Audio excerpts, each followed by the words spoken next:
Time हुआ था मैं उड़ी आया नहीं था, तो अपने साथियों से मिलने के लिए आए थे। तंजीमी अमूरात पे तबादला ख्याल किया।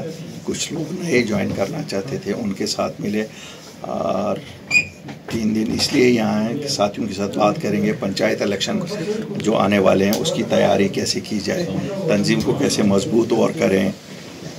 फिर यूएलबी के इलेक्शंस हैं, उसके बाद पार्लियामेंट का इलेक्शन है, असेंबली हो ना हो बाकी। इसलिए आज का पूरा विजिट जो है वो ऑर्गेनाइजेशन को स्ट्रेंथन कैसे किया जाए, नए चेहरों को कैसे आइडेंटिफाई करें, जो पंचायत में जिनको फील करें, यूएलबीज में फील करें। इसीलिए आया हूँ यहाँ। साथ ही जब इंसान कहीं आता है तो लोग भी आते हैं, लोगों की मुश्किलात भी जो कुछ हल कर सकते हैं वो सुने। सर एसटी के बारे में आपकी क्या राय है? जो बॉर्डर एरिया, जो पहाड़ी इलाकों में रहते हैं कश्मीरी, क्या वो डिजर्व करते हैं एसटी के लिए? ये हमारा मानना है कि जो जहाँ रहता है उन हालात में उनको बांटो नहीं, उनको सबको दे दो लेकिन अब कहते हैं ना, अभी किसी को दिया ही नहीं तो हम लड़ रहे हैं उस पर। जो चीज़ अभी हवा में है, हवा में जो चीज़ है उस पर हम लड़ रहे हैं। अभी तो किसी को कुछ नहीं दिया, इन सबको मिलना चाहिए। यहाँ तो लोगों के हालात ऐसे हैं, तो हमारा मानना है कि लोगों को जिसका जो हक है उसको मिलना चाहिए। अल्ताफ साहब, जम्मू कश्मीर में आप अपनी पार्टी को कहाँ देख रहे हैं? देखिए, हम एक नई जमात हैं। उस वक़्त पे हम वजूद में आए जिस वक़्त लोग बहुत परेशान थे। वो वक़्त था जब 370-35A हिंदुस्तान की सरकार ने यहाँ से रिमूव किया था। लोगों में बहुत गुस्सा था। लोगों ने अक्लमंदी ये की कि उन्होंने सड़कों पे आके एहतजाज नहीं किया, लेकिन गुस्सा दिल में ही अंदर था। और कहते हैं ना, जब अंदर कोई चीज़ इंसान के दिल में हो वो बहुत टाइम तक रहती है। वो गुस्सा तो लोगों में है, लेकिन साथ ही लोगों ने अमन के लिए भी सिग्नल्स दिए। जितना आप देख रहे हैं ये सब कुछ अमन जो हो रहा है वो लोगों की ख्वाहिश के लिए, क्योंकि लोगों को ख्वाहिश है कि आप अमन रहे। जब अपनी पार्टी को उस तनाजुर में देखता हूँ तो उस वक़्त पहले जब हमने पार्टी बनाई तो लोग नाराज़ हुए कि अल्ताफ बुखारी को क्या ज़रूरत थी, इसको तो अल्लाह ने सब कुछ दिया था, ये क्यों सामने आया। किसी को लगा शायद दिल्ली का एजेंट बना, तो यहाँ सबसे पहले तो वो इल्ज़ाम लगता है। किसी को लगा कि बीजेपी का एजेंट बना, किसी को लगा कुछ और बना, किसी को लगा शायद हमारे वोट कश्मीरियों के बांटने के लिए। आहिस्ता आहिस्ता अल्हम्दुलिल्लाह अल्लाह ताला के फजल से आज लोगों को क्लियर है कि ऐसी ना कोई बात नहीं है। हम ना किसी के एजेंट हैं, ना अल्लाह के फजल से कि कभी बनेंगे।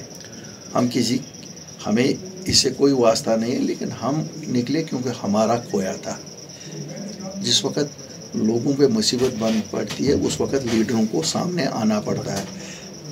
जो जमातें ऑलरेडी थी उन्होंने राह फरार इख्तियार की, क्यों चुप करने में उन्होंने सोचा बेहतरी है, लेकिन मैं भी चुप करता। 370 में प्रोटेक्शन थी ज़मीन की, 370 में प्रोटेक्शन थी यहाँ की नौकरियों की। 370 5 अगस्त को ख़त्म हो गया था। अगर हम सामने नहीं आते, आज आपके यहाँ नौकरियाँ जो 30,000 ये कहते हैं दी, इस 30,000 में 25,000 तो बाहर से लगे होते। ज़मीनों पे लोगों ने कब्जा, इतना टूरिस्ट जितना आ रहा है देख रहे हैं, तो यहाँ बाहर के लोग आए होते, हमारे स्थानीय लोगों को निकाला होता सर। तो मुझे अल्लाह का शुक्र कितना करूं कि हिम्मत जुटाई मैंने। कम से कम हम आए तो हमने ऑर्डर तो लाया ना, वो तो रोक लिया।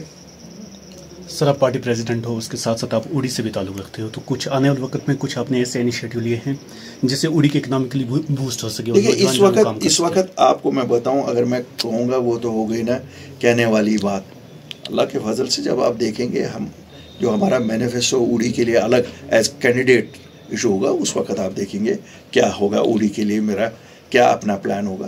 बाकी एज ए पार्टी तो हमारा तो है ही है ये कि हम पूरे जम्मू कश्मीर की यकसां तरक्की के लिए हैं।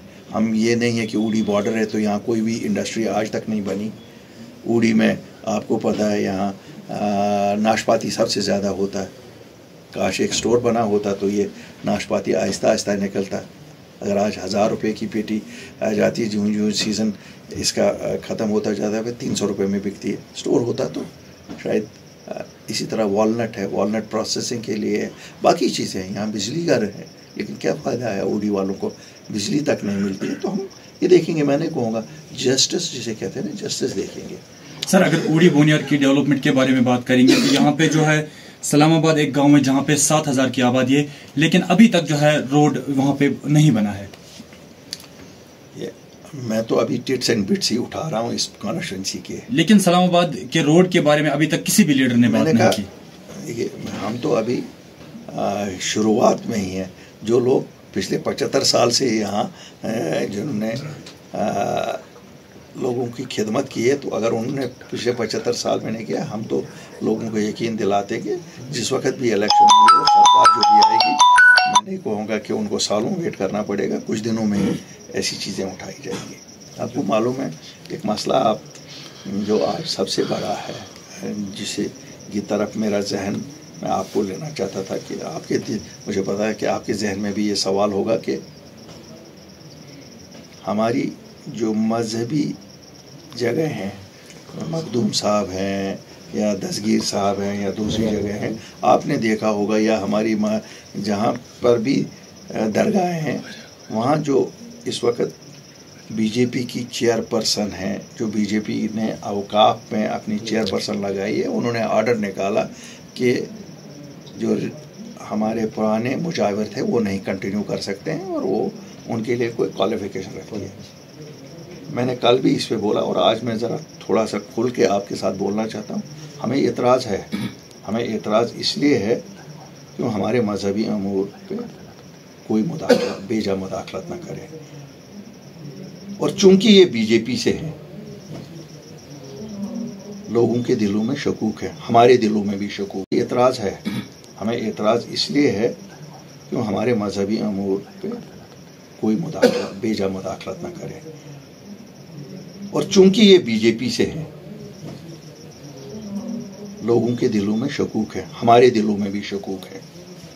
क्या कहीं बीजेपी इस आड़ में हमारी मजहब में तो नहीं इंटरफेयर? इसलिए मैं बीजेपी के लीडरान से बराह रास्त अपील करता हूँ कि वो क्लियर करें कि ये जो उनकी एक्टिव मेंबर साहिबा कर रही हैं, क्या ये बीजेपी का एजेंडा है